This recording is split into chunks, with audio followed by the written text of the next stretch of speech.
As were forced out of the water.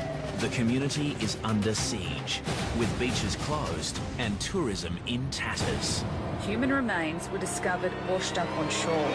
Australia's largest state has become the deadliest shark attack zone on the planet.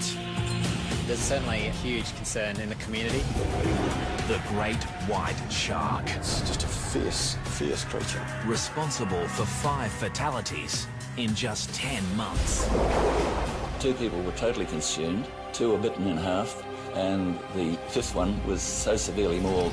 Now, these terrifying events, from the closest encounters... I just saw this massive shadow of a shark and just blood. Some who have lost. It's just one of those things that you just think will never happen to your family. And the lucky ones who survived. I thought, I'm dead. We explore why this terrifying phenomenon is happening. Clearly something has changed. So little is known about sharks, and that's the problem. That's a massive shark. And for the first time... We need to coexist with sharks. The unique shark investigation team reveals extraordinary shark attack technology. We should have a product for the market pretty soon. Which will change the way we enter the water forever. This is Australia's deadliest shark coast.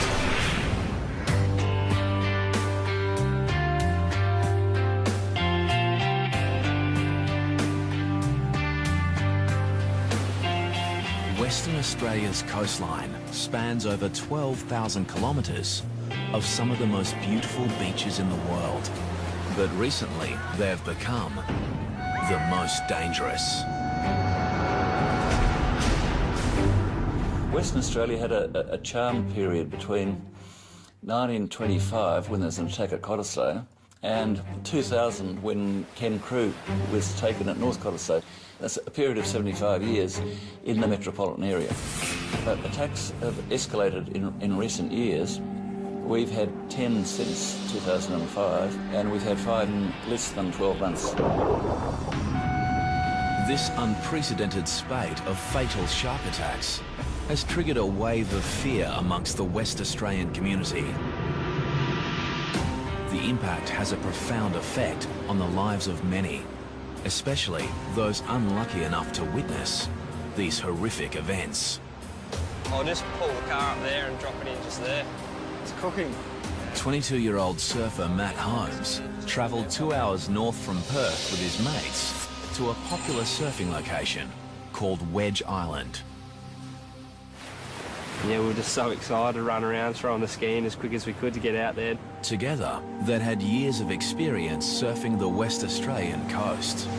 But there was nothing that could prepare these 3 young men for what was about to happen. It just looked so safe out in that water.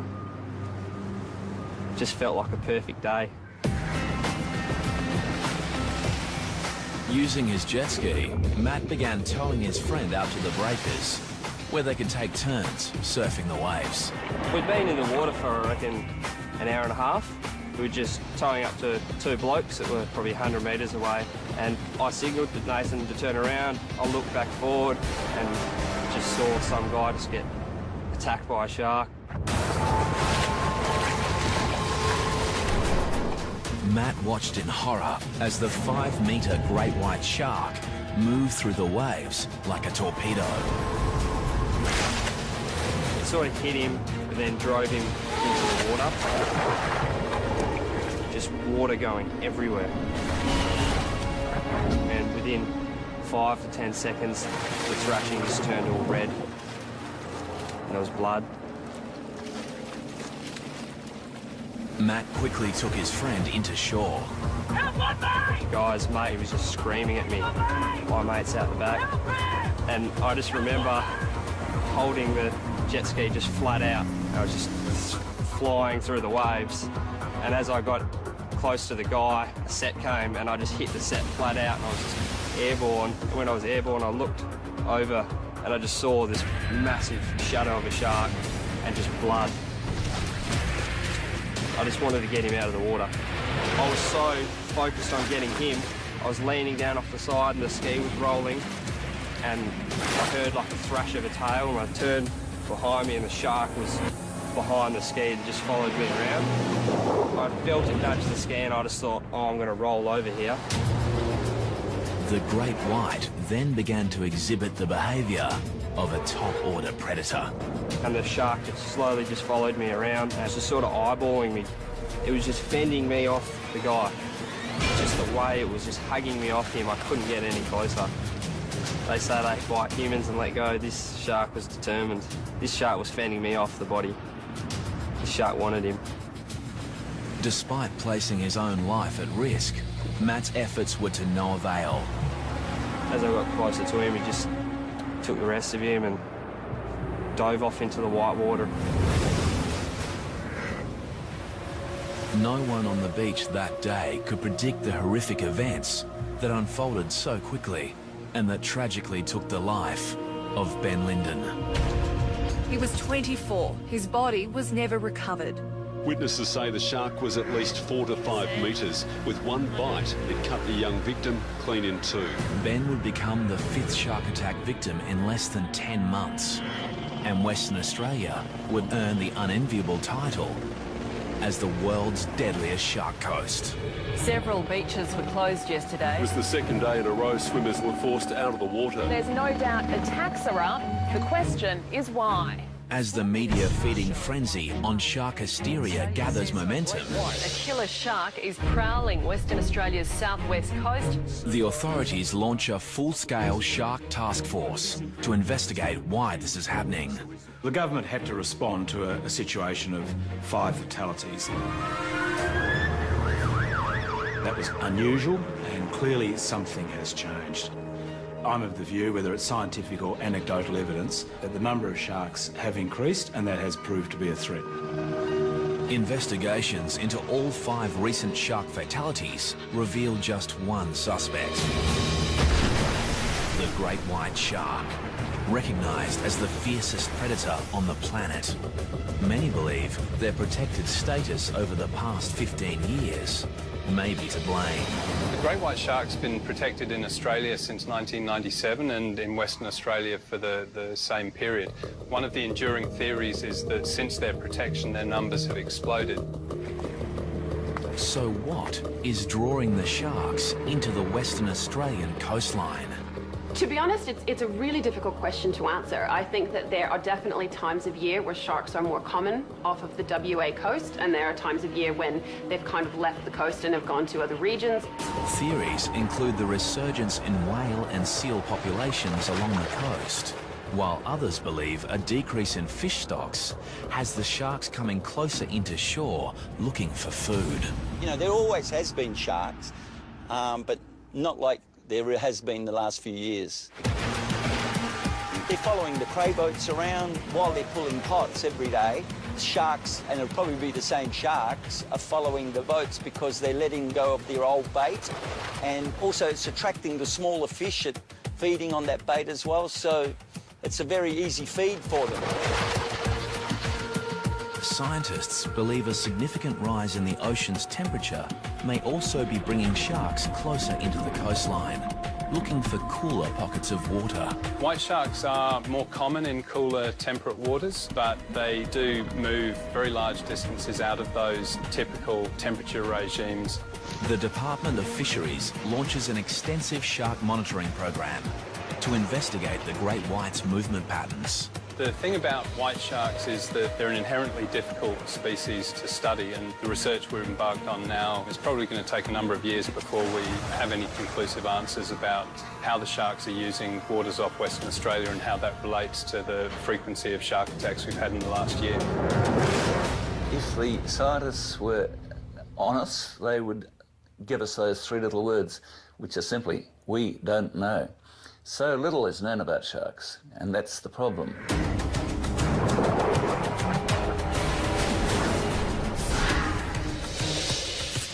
While the quest for answers continues, the world's attention turns on Western Australia's south coast.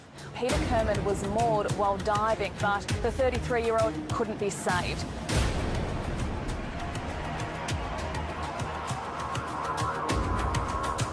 On a windswept beach south of Perth, Sharon Burden weeps alone. This is where her son Kyle was taken by a killer shark.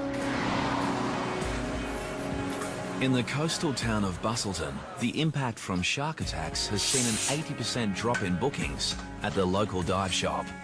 Even though there has been a lot of attacks in a short time, we've still been trying as hard as possible to continue business as usual. Diving in the area for the past 19 years, Alicia has her own thoughts on why there may be more great whites along the south coast. There are theories about why we've had so many attacks in such a short time, and one of them is because of a large female that has resided at Cape Naturalist for many years, and just the fact that a female resides there brings in males looking to mate. Could this be the rogue shark that claimed the life of 31-year-old father of two, Nick Edwards? That morning I was getting ready for work, and usually Nick would go down to Gracetown for a morning surf. Oh, let's get you ready for Daddy, hey? Nathan was at school and Lucy was waiting for him to get home because he would care for her while I went to work. This morning he didn't come home, so straight away I thought that he was hanging around for that last wave and he was going to be a little bit late. A short distance away in Gracetown, local surfer Rob Alder was watching from his balcony as his mate hit the waves. Rob was supposed to be with Nick, but fate kept him at home.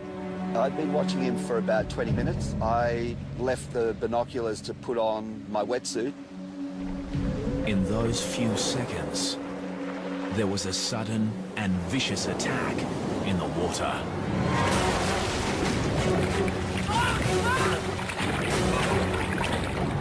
I came back to the binoculars and saw just a half a board bobbing around, and I thought maybe he'd had a heavy wipeout and possibly broken his board, which is not uncommon here, and that he'd surfaced, but I let a couple of waves roll through and he didn't come up, and then I figured something wasn't right. And so I jumped on my bike after calling the sea rescue. As I was cycling down the path, there was somebody running back up, yelling, "Shark, shark."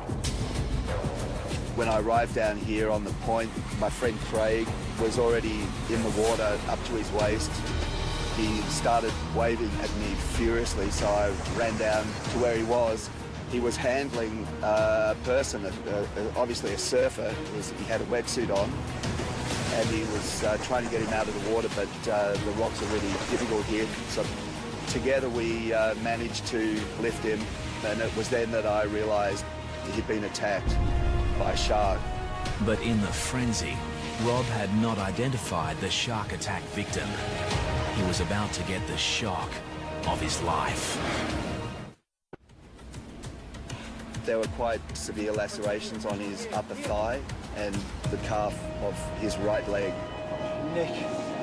As they assess the victim's injuries, Rob Alder is shocked to discover it's his surfing buddy, Nick.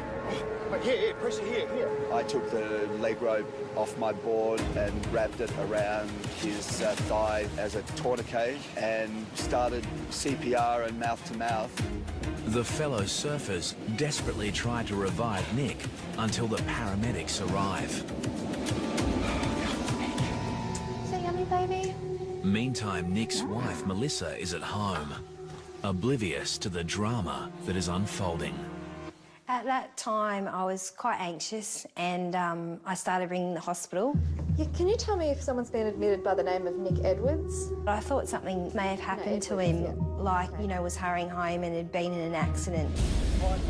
Around 20 minutes after he'd been dragged unconscious from the water, Nick Edwards was rushed by paramedics to Margaret River District Hospital. At this point, Melissa had become quite frantic. She had heard news there'd been a shark attack where Nick had been surfing. I've rung my family and said there's been an attack and I'm quite worried about Nick. I can't get in contact with him. Mrs. Edwards. And then there's a knock at the door and the police are here. I heard about your husband. They say that there's been an accident and straight away, I guess, I just knew what the news was.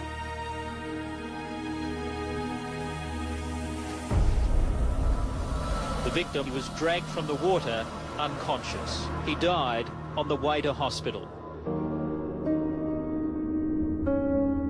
For Melissa, coming to terms with her husband's sudden death had her reassess how she felt about sharks. When they are coming close to shore and putting people in danger, I think it's really important, if they can't be removed from the area, then that they are destroyed. Somebody said to me, what right do we have to play God with the sharks? There's no price you could put on a human life. But in the rising debate on culling sharks, conservationists fear the wrong message is getting across. White sharks are the apex predator in our marine environment, and it's really important to understand how important they are. If you take out apex predators in an ecosystem, all the other lower predators multiply and the whole system comes out of balance. So we do need to protect white sharks, and if people enjoy eating local seafood, they enjoy scuba diving, whatever it is about the marine environment they enjoy, they have to understand that white sharks are critical to maintaining that balance.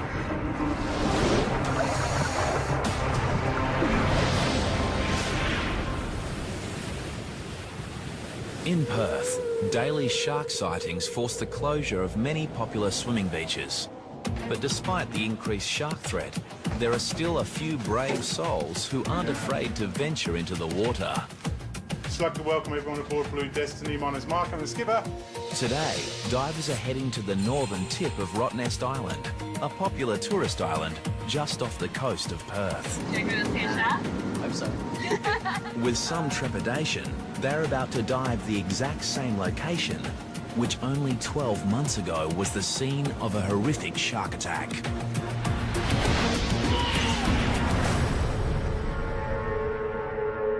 It was late October when 32-year-old American diver Tom Wainwright met his fate.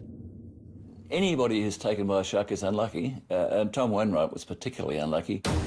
There had never been a shark attack at Rottnest in all the 100 and something years that people have been going there. Sergeant Pete Bayan was on duty that day. He was called to investigate the circumstances surrounding the attack. Tom and his two friends, Alison and Justin, had decided to go diving on the north of Rottnest. They're all qualified divers. But despite being with his two dive buddies, Tom decided to dive solo. It was a fateful decision, as moments after entering the water, Tom was attacked by a 4-metre great white shark.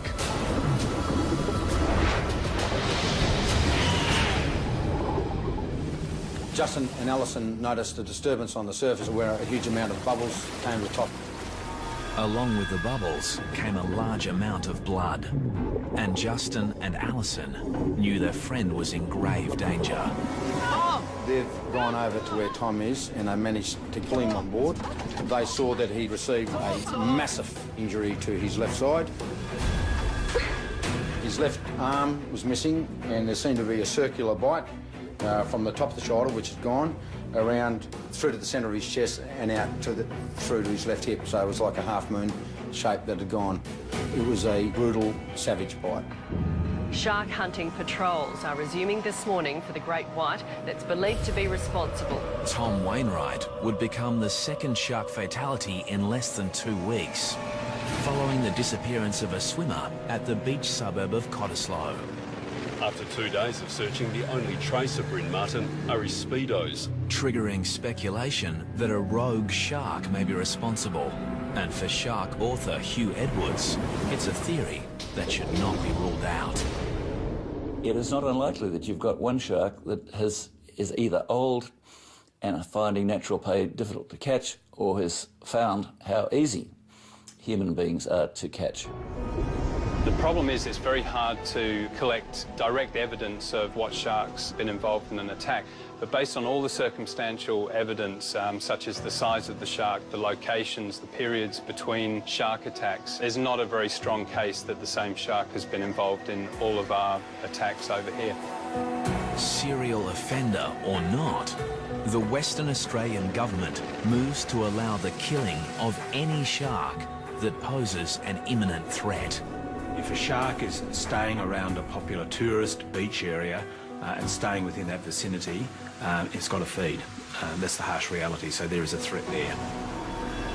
I take a view that we have a responsibility to protect people using the beach, particularly families and young children. So this deadly hunter has now become the hunted. The baited hooks were set up in a capture and kill operation, the first of its kind in WA.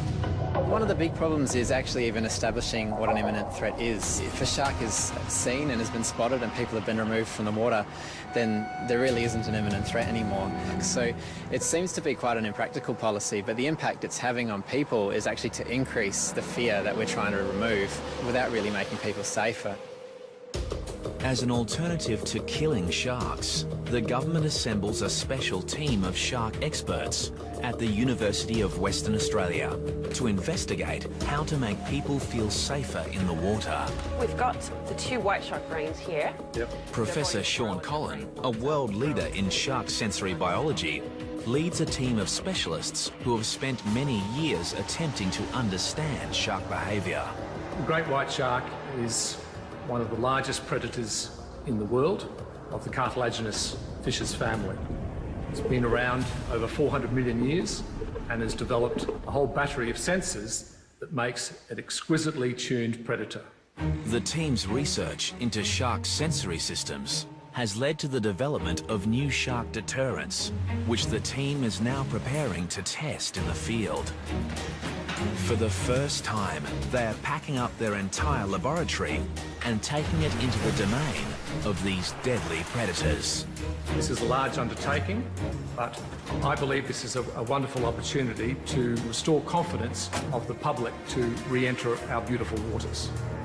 As they embark on their 1,100-kilometre journey north, the team is hopeful that they'll get some results.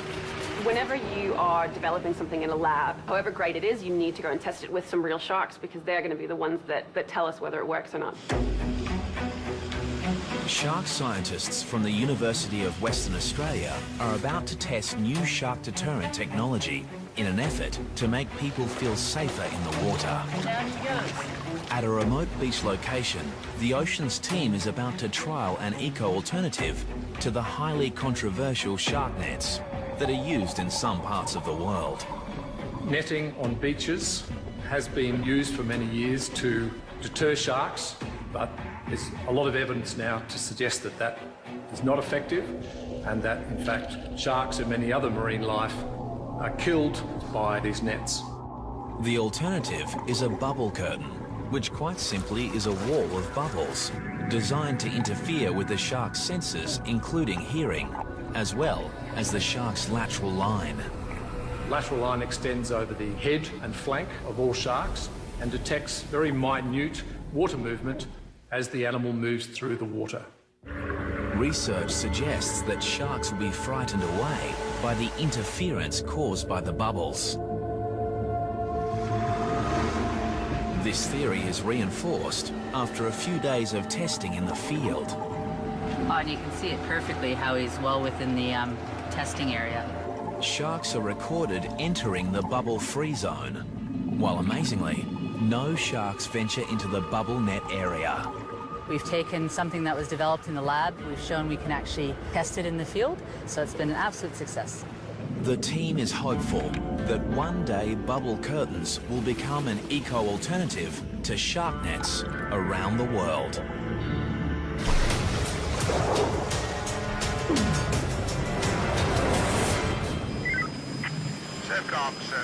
Back in Perth, shark patrols are stepped up to combat the increased shark activity. A massive 4-metre white pointer shark, half the length of the water police boat. Where's the nippers?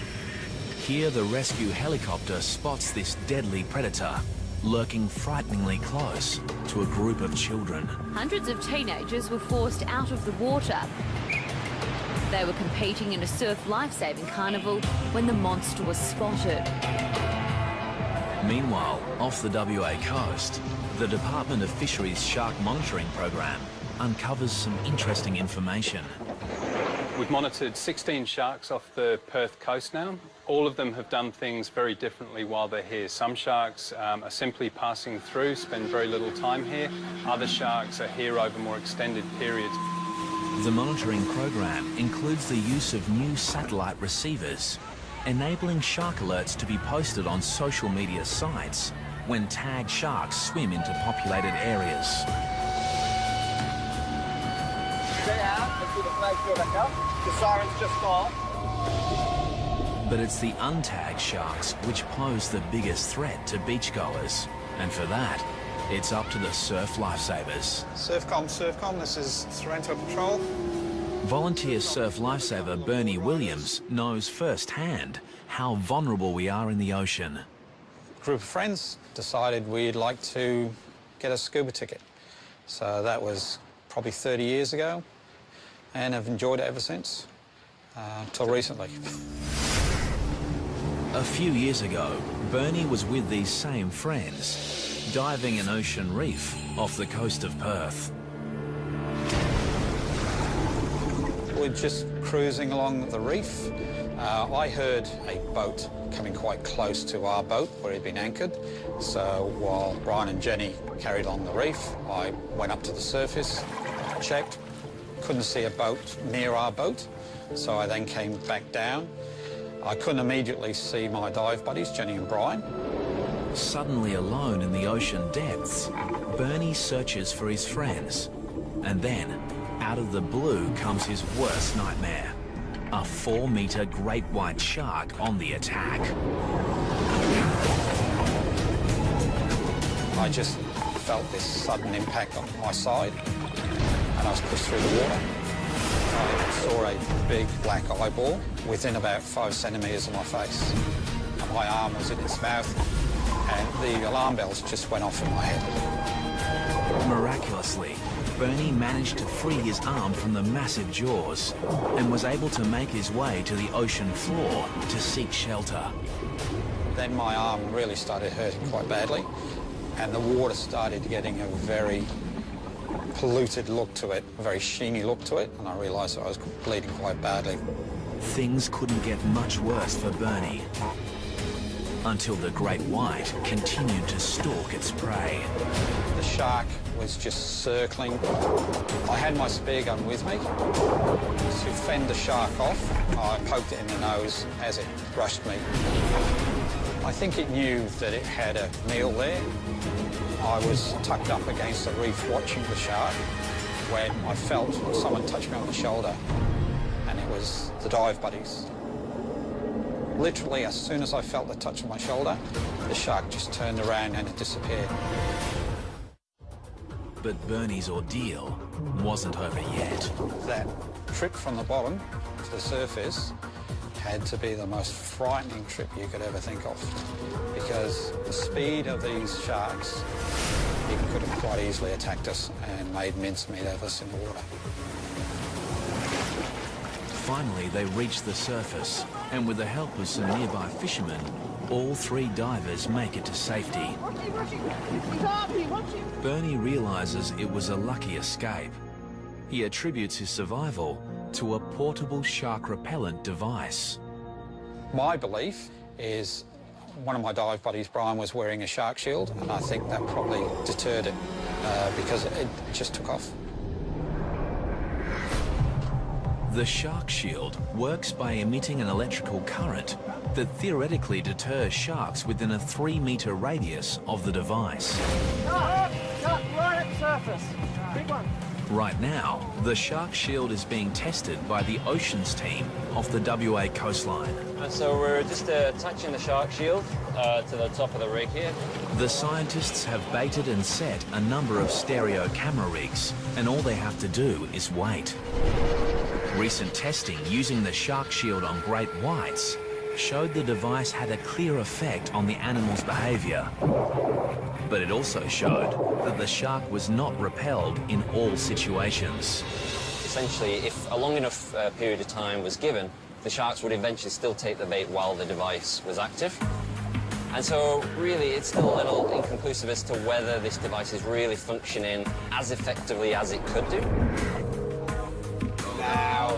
Yeah. And when the scientists review the footage from their own experiment, And he just got us out. On the nose there. Yeah, he got it on the beak. the results reinforce the theory that the sharks get used to the device over a period of time. Yeah, he's now straight away coming back. Yeah. So really what we need to do is look at ideas on how we can actually change the electric field so that when those sharks come around again, they're not presented with the same original source, it's actually a different field. And so this would then continue to be an effective repellent over a long period of time.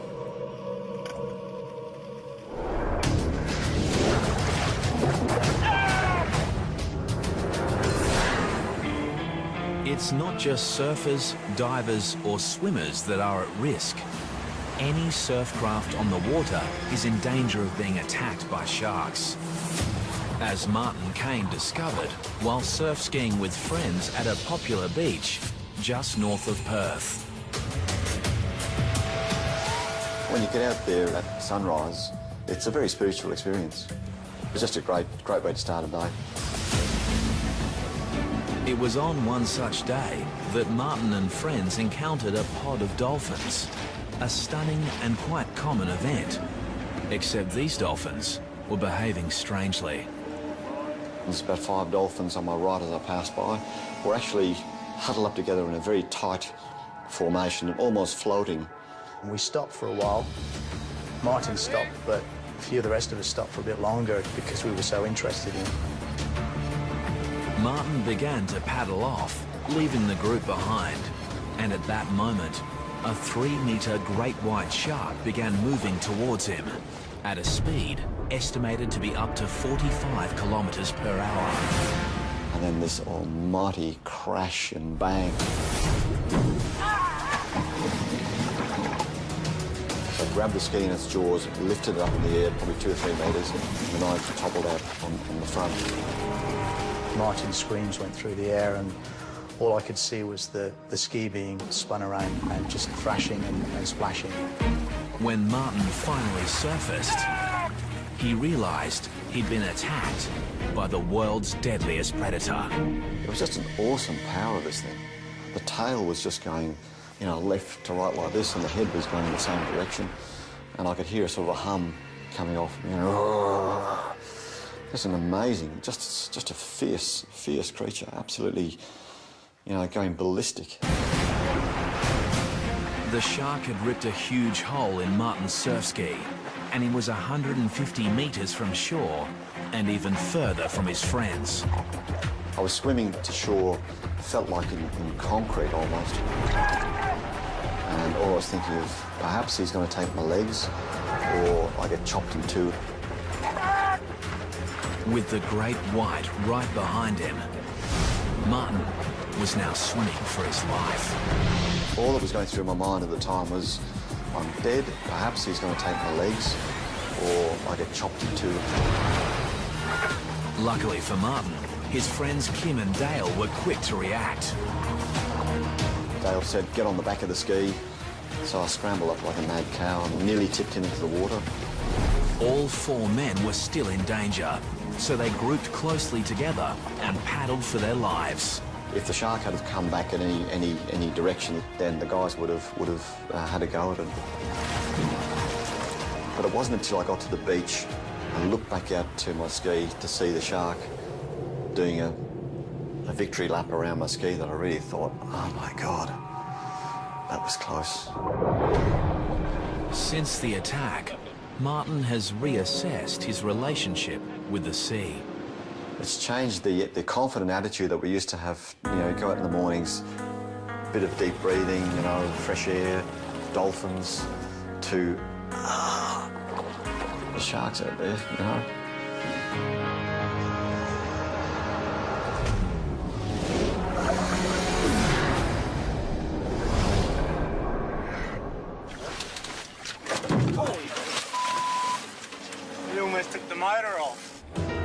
Western Australia, many of the shark sightings have been caught on video. Weather looks good, no swell. And none more chilling than this footage, taken by freediver Nathan Podmore while on a diving expedition 4.5 hours north of Perth. Hopefully there's a few fish about. When Nathan and his friend Dave enter the water, there are a few fish about, but just not the ones they were expecting. In the water for a couple of minutes, and just next minute just heard Dave just scream my name. There was definitely something in his voice that just said we're in a bit of strife. And turned around and it's just like, whoa. The two young men are confronted by a 4-metre great white shark. It was unbelievable. Just look, they're like a torpedo underwater. They're absolutely massive.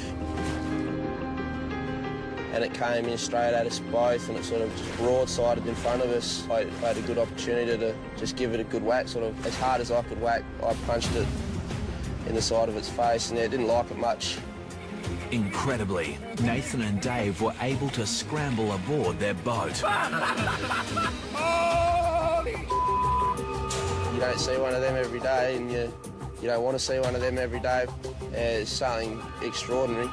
On this occasion, the boys were lucky to have a spear gun for protection.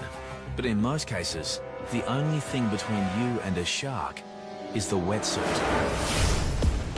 And off the coast of Western Australia, the ocean scientists believe they have finally found a way to make the wetsuit shark-proof. Dave, so these are some of the wetsuit designs that we've come up with using... After years of research, they're about to test new wetsuit prototypes, which have been designed in conjunction with a leading product developer. The most common question that we get asked when anybody gets a wetsuit is, I don't want to look like a seal, and what colour do sharks like? Well, we think now, based on the science that's been done, the research that's been done so far, we know the answer to that question. The answer comes following the Ocean Institute's compelling study of the evolution of the shark brain. Here, Dr. Kara Yopak compares the brains of a great hammerhead shark and a manta ray with the smallest brain of them all. Believe it or not, that's the brain of the great white shark, which is actually quite small relative to its body size. But what is really impressive about the great white brain are these visual brain regions, which are these two lobes located here. And this is the part of the brain that receives the majority of visual input. So what this tells us is that the great white is actually a very visual predator. And so it's far more likely that using a visual repellent is going to be more effective in this species. This leads to the research team's breakthrough discovery, revealing sharks may actually be colorblind. Once you know what the shark can see, you can then start to design things which will either be very visible to the shark or actually quite cryptic to the shark. With this knowledge, the new prototype wetsuit designs include a camouflage suit for divers, while surfers will adopt a striped base pattern, much like a poisonous sea snake, and shown underneath this surfboard. The strategies are twofold. One is a can't see me strategy, cryptic in the water, and the other one is a can see me but don't eat me strategy. The idea being that even though you're perceived, you're not perceived as a meal. Today, the Oceans team is about to test the camouflage design against the popular black wetsuit. Each test wetsuit will be filled with a mix of fish and tuna oil attached to a stereo camera rig. Hi, Caroline. And lowered to the ocean's depths, where hopefully some sharks will take the bait. Just watch the waves, boys. And now, the answer to the biggest question of all. Do the shark-proof wetsuit designs actually work? That used to be our experiment. Because it looks like one of the wetsuits has just become shark food. I think we might have found a shark. Oh my... We've just pulled the treatment out of the water. The black wetsuit has had significant shark attacks, significant damage. Take it down the back, Caroline, have a look at the teeth mark. The black wetsuit appears to have been mauled by a shark. So now the team is anxious to see if the camouflage wetsuit has been attacked, or whether the new design really is shark-proof. We've just pulled out one of our designs as well, and that hasn't suffered any damage at all, so very good early signs. The team retrieves the underwater camera. Yeah. There it goes. Okay. and reviews the footage to find out what actually happened. And there she goes. Okay. She's having a bite. Right. Look at that, she's nearly getting the barrel in her mouth. That's a massive shark. This huge tiger shark destroys the traditional black wetsuit in one bite, desperate to get the bait hidden inside. And this is the control. Okay. And to reinforce the science, even though this barrel is filled with the same bait, this deadly predator shows little interest in the new camouflaged wetsuit, leaving it completely unscathed. If you compare this with what happened with the control, I mean... While it might be early days, there is no denying this is a significant breakthrough, which may just revolutionise the world's wetsuit market. It's full steam ahead from here. We'll continue the science and the research, and we should have a product for the market pretty soon that's going to make people feel a lot more comfortable about being in the water.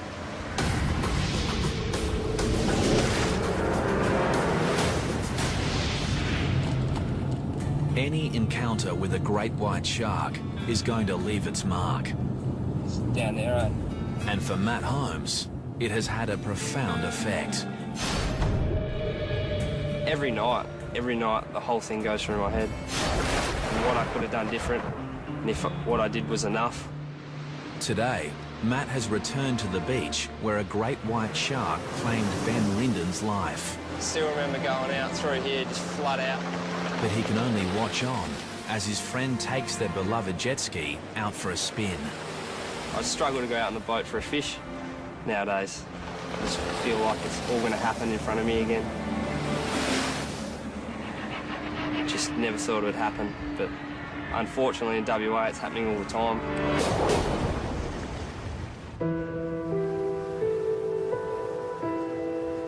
Going back to Gracetown is a good feeling for me and the children because that's where we feel closest to Nick. The loss of Melissa's husband, Nick, means her life and the lives of her children will never be the same. Because Lucy's quite young. We go down onto the sand and there's a cross still in the sand, so she decorates it and plays in the sand. And despite a great connection to the ocean, the young family isn't ready to venture back in. And I know Nathan's never going to go in the water again.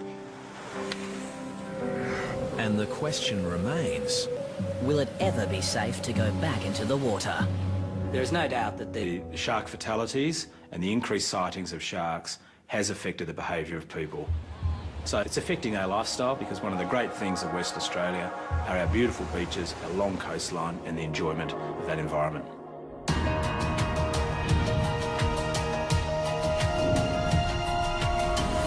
Despite the great white shark being the apex predator of the world's oceans, That's a massive shark. and all the scientific minds and money behind the research, these formidable animals remain an enigma. But shark scientists believe that is all about to change. It's my hope that we can very soon understand more about the shark and the environment in which it lives. We need to coexist with sharks. Their presence in our ecosystems is vital. At the moment, the only certain things we can say is that there will be another shark attack. We don't know when and we don't know where. And there is one more certainty. For now, Western Australia remains the world's deadliest shark coast.